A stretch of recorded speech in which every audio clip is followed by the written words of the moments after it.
dito. Dito.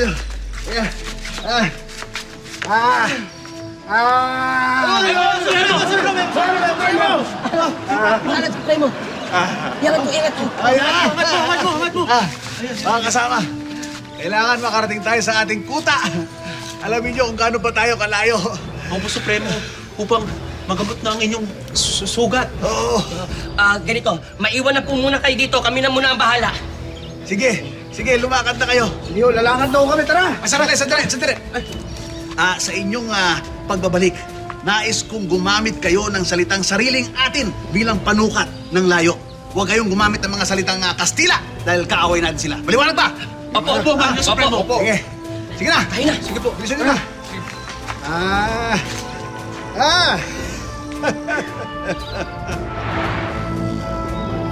Supremo, natagpuan na po namin ang ating kuta. Ha? Mabuti kung gano'n. Gaano kalayo? Ang kuta po natin ay mga 100 hakbang na lang po. Ganun ba?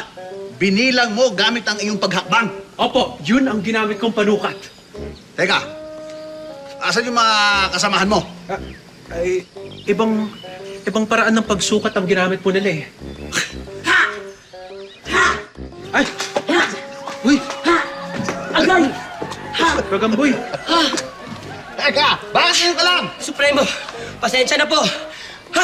Ibang panukat po ang ginamit ko. At nalaman ko na, ang ating kuta ay 70 tumbling na lamang ho. 70 tumbling. Ibig sabihin, mas malapit. 100 hakbang.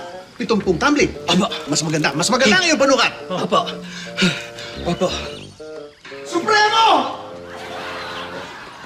Oh, sandali. Bakit ganyan ang lakad mo? Supremo, Oh, ito ho kasi yung ginamit kong panukat.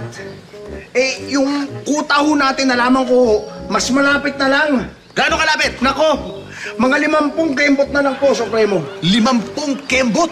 Aba, mas malapit yung ginawa niya. Mas malapit. Kung mas malapit, bakit ang tagal mo? Bakit ngayon ka lang dumating? Oo nga. Mga Supremo, may nakita kasi akong mistisong Guardia Civil. Sumika muna ako. Chumika-chika ka pa.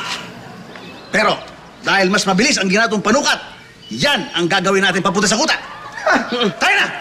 Sige po. 50 kembot na lang. Kembot. Oh. Sugat po ninyo. Mga